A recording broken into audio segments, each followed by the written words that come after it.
Hello, so I'm entering the WEBTOON 2025 contest. In an attempt to not crash out and or lose my mind, I've decided to document my journey. So firstly, hello, I'm Rihanna Loop, and if you're new to my channel or returning to my channel, I'm an artist who likes to create webtoons, comics, and illustration. My webtoon entry is gonna be a BL called Augustus in the Human World. It's about Augustus, a prince of the sea, and his dream of becoming an office worker. The optimistic launch date is by the start of May, but if you are watching this after May and the comic is nowhere to be found, please send an ambulance to my house. I am no more. Anyways, so our main characters are Augustus, a cheerful, airheaded, somewhat naive prince of the sea, and Mason, a sleep-deprived human who is drowning when Augustus escapes his kingdom. This drowning man turns out to be Augustus's manager at his new office job. We don't really see much of why Augustus is in the sea. He's comfortable there, I guess, but like the fact of the matter is that for most of his life, he was pretty lonely and kind of grew up in isolation from his knowledge of the human world and his love for human sitcoms like The Office. Don't ask how he knows about The Office. He figured out that working in an office as a normal, boring, and unimpressive person is probably as good as it gets. As a way to make this more fun and interesting, he's actually just really excited to be normal and worry about normal things like reports and rent. He'll see like a water cooler and be like, oh, it's the fabled water cooler. I've seen this before. Stuff like that. He's just excited at the normalcy and the boringness of things because it means he kind of gets to be surrounded by people and a team and, work towards ad planning budget or something. So coming up with Augustus's design was fairly easy. I'm sorry, I'm just gonna switch gears because it's so much easier for me to talk about like design stuff than it is to talk about character stuff. Coming up with Augustus's design was like really easy. I think he's one of the fastest characters I've ever designed. From the start, I knew I kind of wanted him to look like an airhead, but also boyish and not super pretty or feminine looking. Can we just like do a side note? I honestly kind of dislike it when BLs make super feminine looking main characters. Like unless they balance it out somewhere with like some other masculine aspect, but I wanted Augustus to look sort of cute, but also still look kind of masculine if he wasn't really smiling. I don't know. You guys can tell me if you think. Actually, no, don't tell me. I'll be delusional, but I think he looks okay enough. I'll be honest with you, design-wise, I also got a lot of inspiration from the main character in Love Me Doctor. That's another BL shout out. You can tell I'm kind of a BL connoisseur. Oop, yeah, you didn't hear me say that. Who reads BL? What are those two letters? Anyways, I like the idea of having black hair with blue highlights. I also really love undercuts, so I just kind of gave him one as well. Plus, from the start, I also knew that I wanted Augustus to be tan, while his love interest sort of looked like a sick vampire next to him. Speaking of sick vampires. So Mason. Mason is the love interest. He is the hot, jacked, fan service appeal, handsome guy. But at the beginning of the story, Mason is like, can I be real with you guys? He's kind of a pain to draw. He was kind of a pain to design. Like, how do you create a character that looks both super handsome but also makes you feel really bad for them because coffee's the one thing keeping them awake? As a manager, Mason needs to look serious and professional, but I also wanted to make it clear that this man is overworked, sleep-deprived, and living on a prayer. So that kind of explains his heavy bags under his eyes and the generally exhausted expression. Does he look like a vampire? He's supposed to... If he looks sickly to you, then I think I did like half the job. As a general rule of thumb, another like little like hot take moment, I just don't like when two ship characters have the same hair color. I'll be honest, I really tried, but I just could not make him blonde. Like a sleep-deprived blonde person, yeah, right, your hair is way too bright and colorful for that. You're lying. You're saying you don't get sleep? Why is your hair yellow?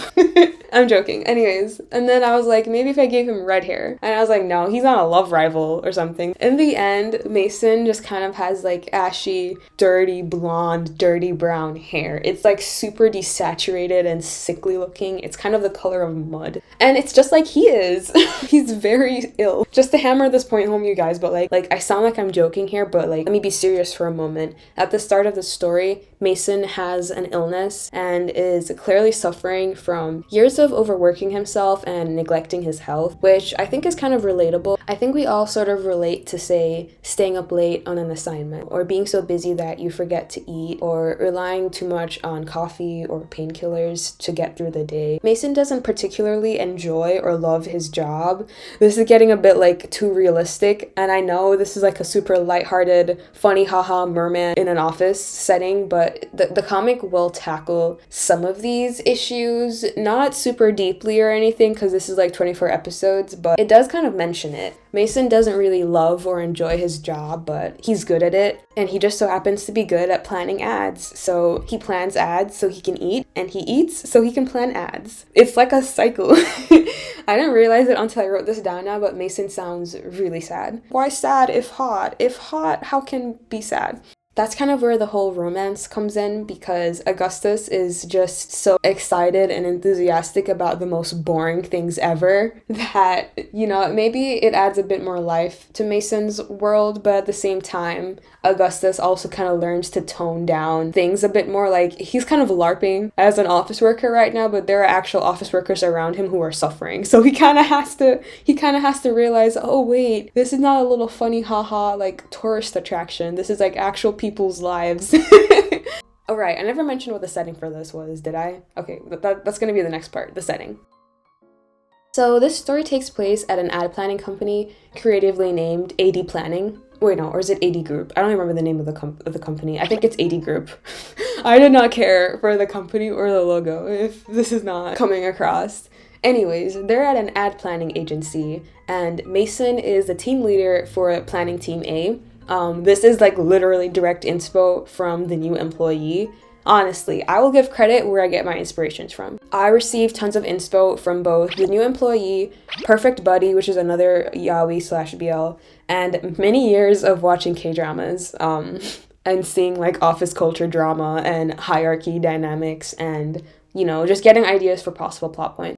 The focus of the story is not so much on the office, but on how it serves as an excuse to bring Mason and Augustus closer together. So if the office stuff doesn't really make sense, don't worry about it.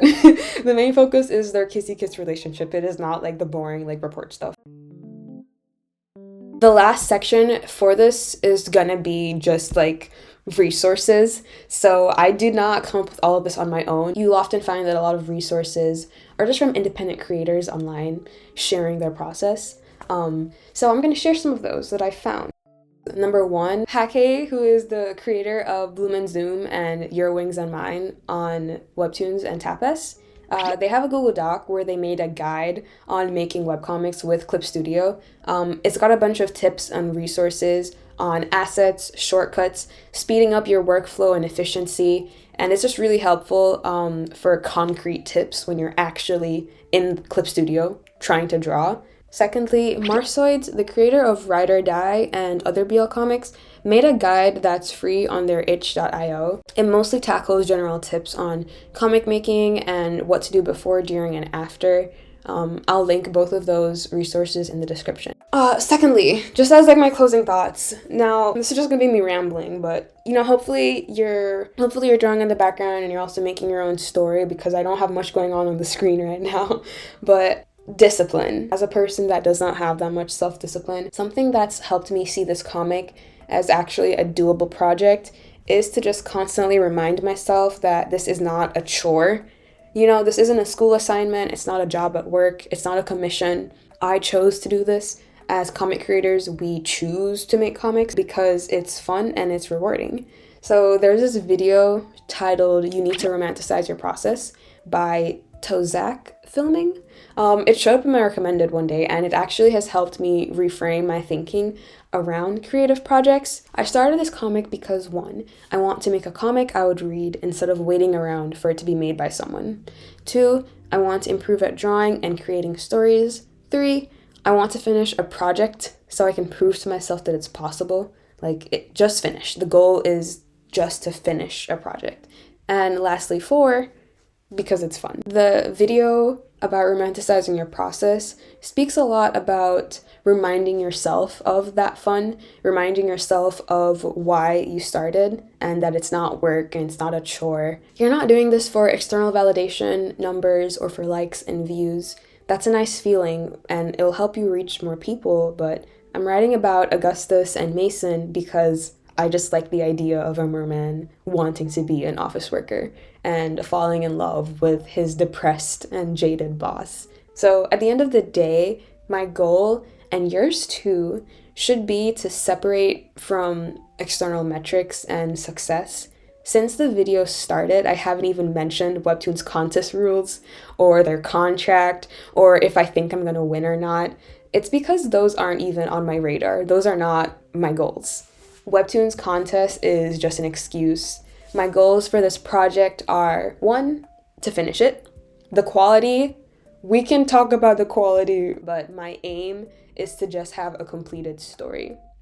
The second goal is to get better at drawing and coloring comics consistently and to find a workflow. After making this comic, I want to be in a place where even if I'm super tired, I can just go on autopilot and, crack out a page of a comic. The quality can be negotiable, but I just want to feel more comfortable making comics. And the third goal is to just get practice at sequential art. And finally, this is like more of a possible long-term goal, and I think all of us should kind of have this goal if we're working in comics, but the final goal is to adapt the story into a comic book for print that I can personally have on my bookshelf here at home. So there it is. This is a comic that I'm making for myself that I'll just happen to share with other people. And I highly recommend making your webcomics for print as well, because even if all else fails, or Webtoon suddenly launches a crypto coin and does a hawk to a rug pull, you'll still have a physical book in your hand that you can show for your labor and all of the hours of work that you put in. But anyways, I digress. I think this video has been long enough. Thank you so much for listening. So far, I've just finished Mason and Augustus's reference sheets. And with the first 5 episodes scripted, my next plan is to just grind out the episodes until the deadline. Once again, this is like, we're doing a community effort here. If the comic does not come out by May, just know that I'm no longer of this. If you'd like to see my process for outlining and scripting my comic, let me know and I'll make a video about it. But without further ado, thanks for watching. Good luck to everyone who's entering the contest and have a great day. Bye.